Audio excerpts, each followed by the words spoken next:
Você sabia que um dos casos criminais mais chocantes do Brasil pode ter uma reviravolta em breve? Imagine um criminoso que confessou 11 assassinatos, foi condenado a mais de 280 anos de prisão e mesmo assim pode voltar às ruas em poucos anos. Estou falando do maníaco do parque. Era a primeira vez que a imprensa brasileira tratava um criminoso local com o rótulo de serial killer, algo que até então só parecia coisa de cinema americano. Mas existe um detalhe polêmico: a lei brasileira. Mesmo que a pena ultrapassasse 100, 200 ou até mesmo 300 anos, o limite máximo de cumprimento é de 30 anos no regime em que ele foi condenado. Isso significa que em 2028 Francisco pode sim deixar a prisão, apesar de ser considerado um dos criminosos mais temidos da história do país. E sinceramente, essa é uma questão que divide opiniões e gera revolta até hoje. Se esse caso fosse em outro país, Francisco provavelmente jamais sairia da prisão. E você? Acredita que ele deve ter uma segunda chance? Ou acredita que os crimes que ele cometeu deveriam ter uma punição diferente? Deixe aqui embaixo os seus comentários. E antes de a gente continuar com essa história, já se inscreve no canal, deixa o seu like e compartilha esse vídeo, porque isso me ajuda muito e me motiva a trazer mais conteúdos assim para vocês.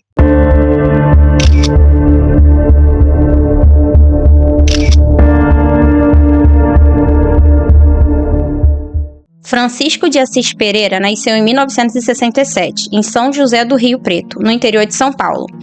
Hoje, aos 56 anos, ele continua preso na penitenciária de Iaras, também no interior paulista.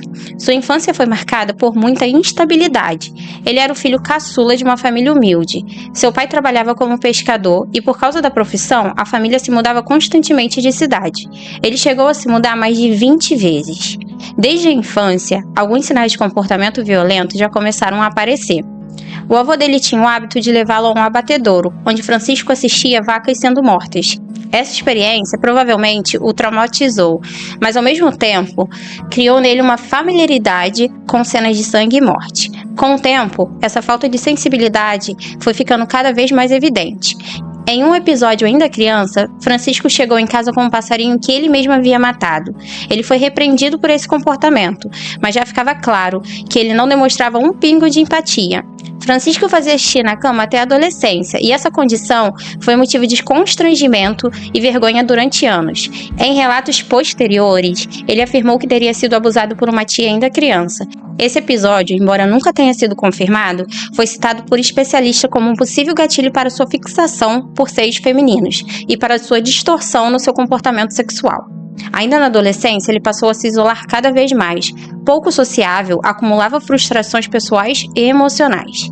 Já na juventude, contou em entrevista que teria vivido duas experiências que, segundo ele, marcariam profundamente na sua sexualidade. A primeira teria sido com um patrão, para que ele trabalhava em um lava-rápido. Francisco relatou que um homem o seduziu e tentou manter relações com ele.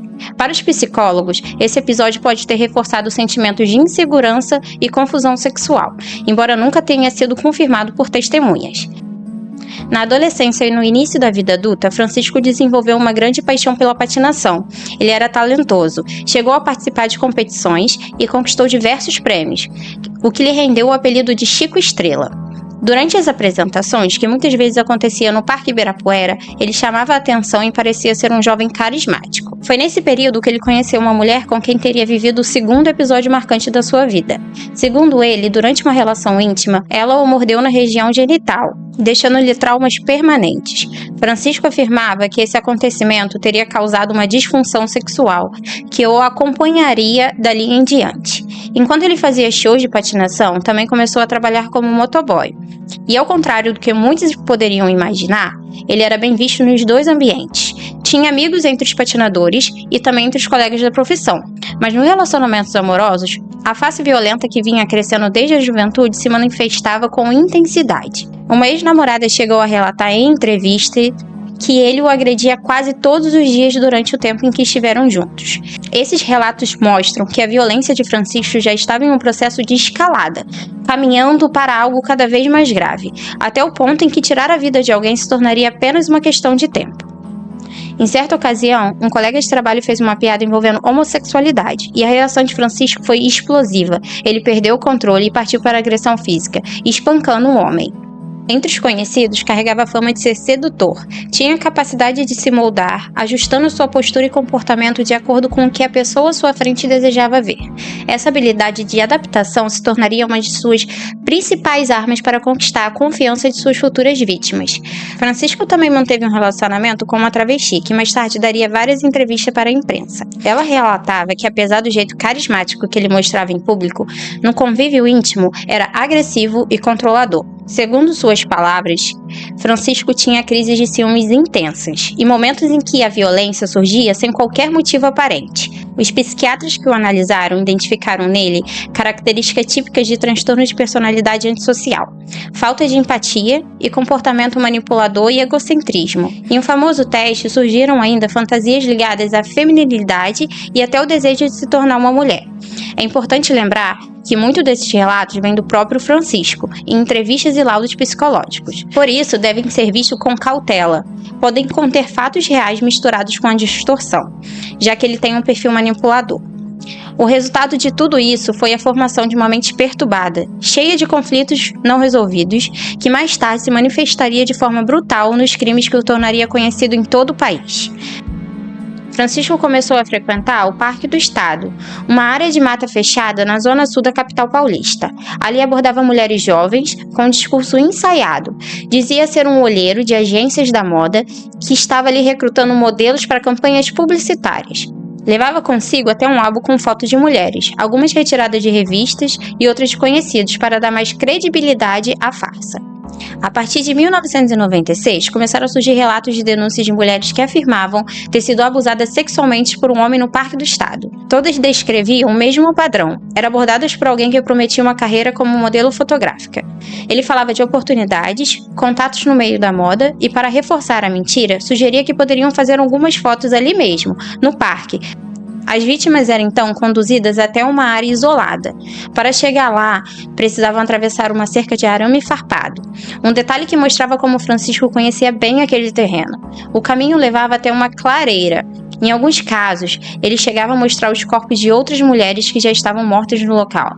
Ele dizia em tom ameaçador: "Se você não fizer o que eu quero, vai acabar como elas."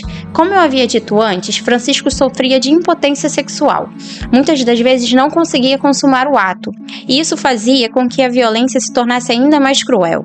Também nunca foram encontrados vestígios de sêmen nos corpos das vítimas, o que reforçava essa característica. Depois de matar, ele permanecia ao lado delas, beijando os corpos por horas, e em alguns casos, ele voltava no dia seguinte para visitar as vítimas novamente, antes que o estado de decomposição avançasse. Todas as mulheres seguiam um padrão físico, jovens entre 19 e 23 anos, na maioria morenas e de cabelos longos, embora houvesse exceções. Esse perfil reforçava ainda mais o grau de planejamento e obsessão em sua escolha das vítimas. As vítimas eram conduzidas até os locais dos crimes, onde eram dominadas e violentadas. Em seguida, Francisco as estrangulava usando cordas, cadastros e até mesmo as próprias roupas delas. Foi a partir de julho de 1998 que os corpos começaram a ser descobertos dentro do Parque do Estado.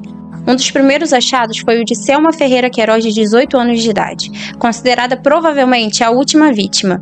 O corpo dela estava em uma posição que chamava a atenção dos investigadores, sugerindo que não se tratava de uma morte acidental, mas sim de um assassinato.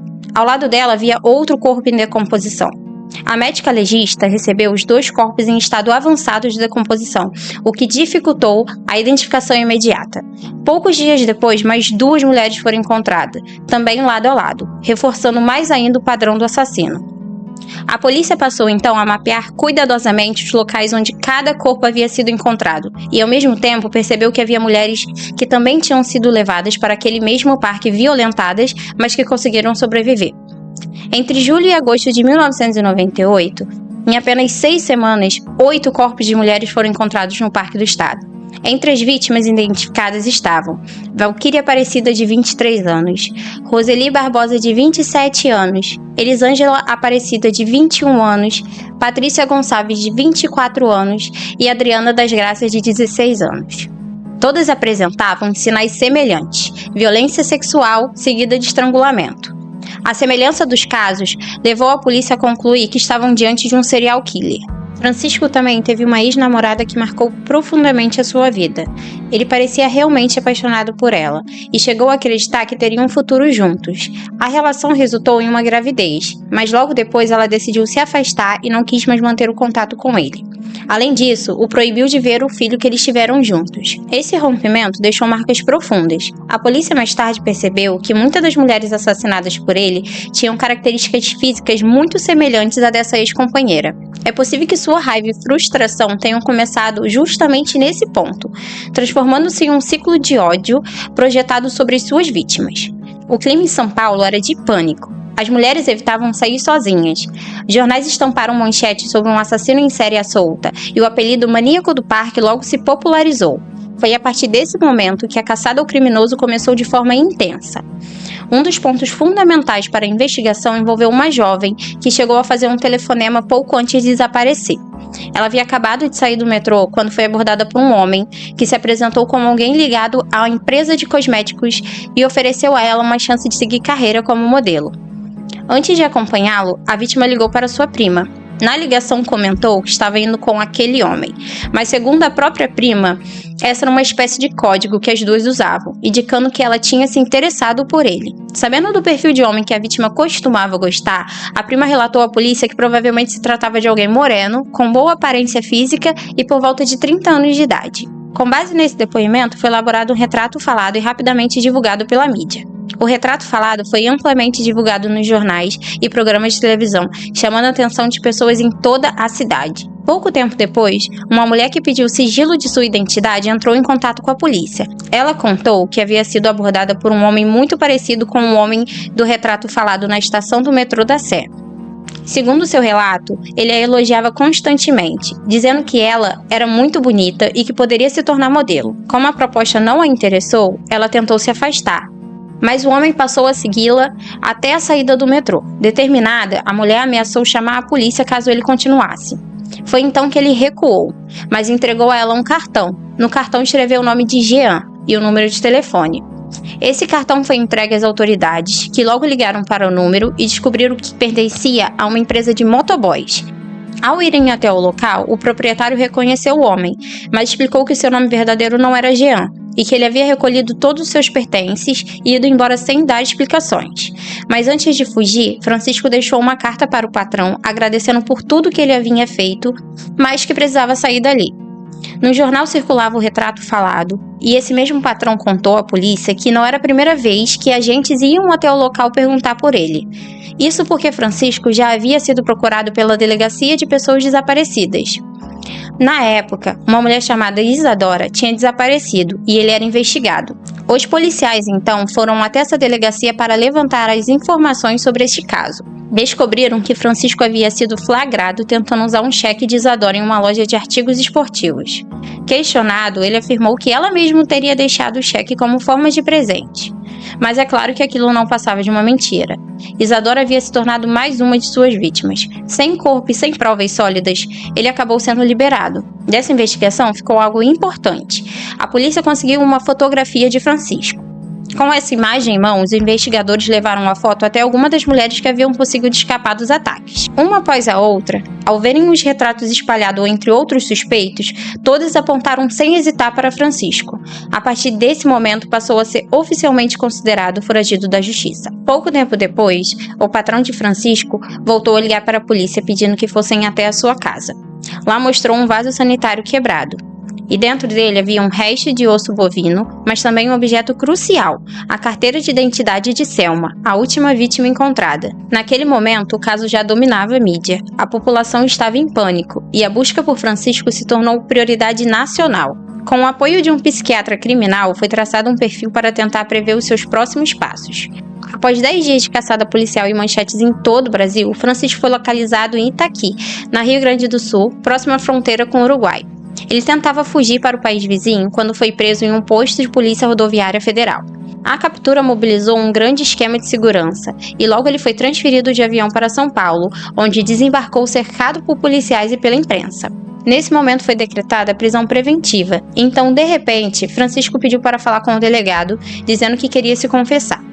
Ele relatou em detalhes cada um dos crimes e até se comprometeu a levar a polícia até os locais onde as vítimas estavam.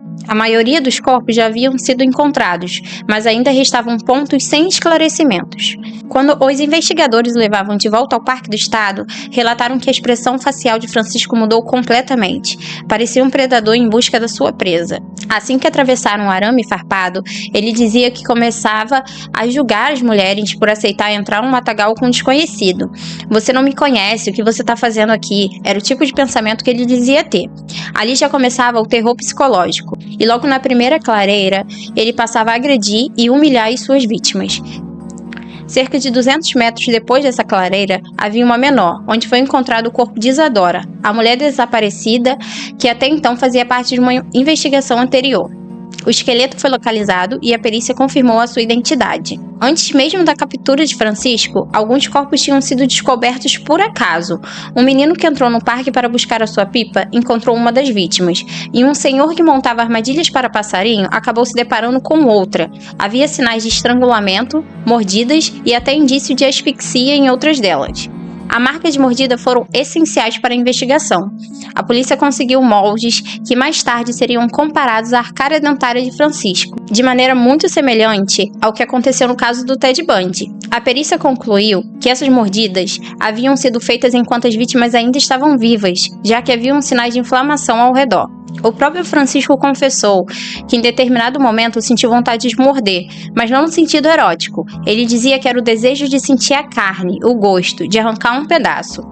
Aquela forma maldita de querer pegar a pessoa e o inimigo dentro, gerando dentro de mim, essa não escapa, se você levar ela, se ela falar assim, vou devorar ela viva. Não era nem a prática sexual, era uma coisa muito... canibal, né? De destruir, de morder a carne, de sentir a carne do ser humano. Durante os primeiros interrogatórios, ele se mostrou frio, calculista e até mesmo vaidoso com a atenção que recebia. Por muitas das vezes tentou justificar os crimes alegando traumas da infância, mas em outros momentos se contradizia e demonstrava prazer em chocar os investigadores. Especialistas que o avaliaram concluíram que ele apresentava traços de manipulação e a ausência total de remorso. No tribunal, o caso reuniu diversos elementos: laudos psiquiátricos, testemunhas de sobreviventes, laudos periciais e depoimentos emocionados da família. Ele foi acusado por 7 homicídios qualificados.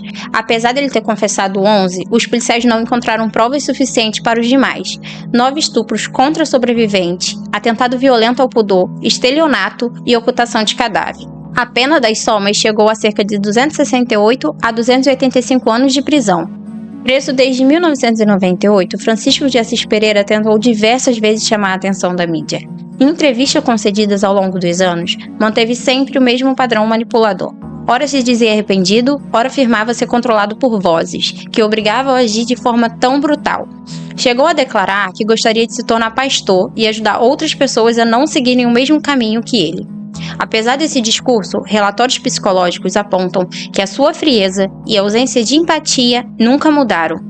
Inclusive, o próprio advogado dele já deu entrevistas dizendo que ele não pode ser solto, porque se ele for solto, muito provavelmente irá cometer outros crimes. Um detalhe polêmico, que eu já mencionei no começo desse vídeo, é a própria legislação brasileira. Mesmo que sua pena ultrapasse 280 anos, a lei estabelece um limite máximo de 30 anos de prisão. Na prática, isso significa que em 2028 Francisco poderá conquistar a liberdade, mesmo sendo considerado um dos criminosos mais temidos da nossa história. Um aspecto que chamou a atenção é que depois da prisão começaram a chegar cartas de mulheres de várias partes do Brasil. Foram mais de 1000 correspondências, muitas delas repletas de declarações apaixonadas. Em algumas, as remetentes escreviam palavras de encorajamento, pedindo que ele tivesse fé e não deixasse a tristeza dominar. Já outras iam além, com mensagens de desejo e juras de amor, demonstrando uma devoção que até hoje causa espanto. Entre tantas, uma acabou se destacando: a de uma mulher que, após vê-lo apenas uma vez durante o julgamento, decidiu se casar com ele. O casamento foi oficializado dentro da prisão. Em dezembro de 2000, durante uma rebelião, chegou a circular a notícia de que ele teria sido morto, já que ele era jurado de morte por vários outros presos. O próprio Pedrinho Matador, outro criminoso conhecido no país, declarou em entrevista que desejava matá-lo. Hoje, Francisco se considera uma pessoa normal e atribui a sua sobrevivência à fé. já que a sua esposa, que continua ao lado dele, dedica boa parte do tempo tentando resolver os processos e questões jurídicas que ainda cercam o nome dele. Mesmo depois de mais de 2 décadas atrás da grade, o nome de Francisco de Assis Pereira ainda causa medo e indignação. O caso do maníaco do parque não ficou restrito aos anos 90. Até hoje, mais de 2 décadas depois, ele continua sendo lembrado e debatido pela sociedade. A brutalidade dos crimes e a forma como chocaram o país fazem com que o tema ainda desperte interesse e medo. Prova disso é que recentemente o caso voltou a ganhar destaque em produções audiovisuais, como filmes e documentários, mostrando que a memória desse episódio permanece viva e continua a provocar reflexões sobre violência, justiça e o papel da mídia. Agora, com a possibilidade de ele voltar às ruas em 2028, a sociedade se vê diante de um dilema. Até que ponto a legislação brasileira realmente protege a população?